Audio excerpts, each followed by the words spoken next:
আমাদের এই প্রতিবাদ বিএনপির বিরুদ্ধে নয়,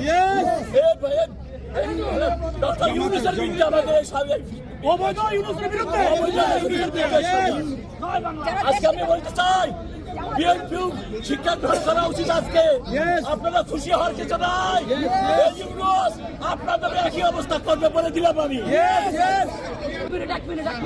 আমি যখন এই ডাইভার্সিটি প্লাজায় একা জয় বাংলা স্লোগান দেই, তখন এই বিএনপি জামাতের লোকেরা আমার উপর আমরা চালাই,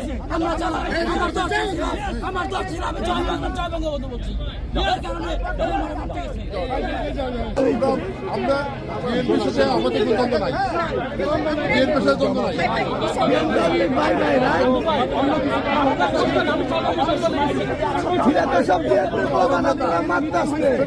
উনি আমাদের নেতা, বিএনপির সাথে আমাদের দ্বন্দ্ব নাই। আজকে আমাদের সাথে যেটা করছে বিএনপির সাথে এটা করবে লিখে রাখেন। ওরা জামাত আমরা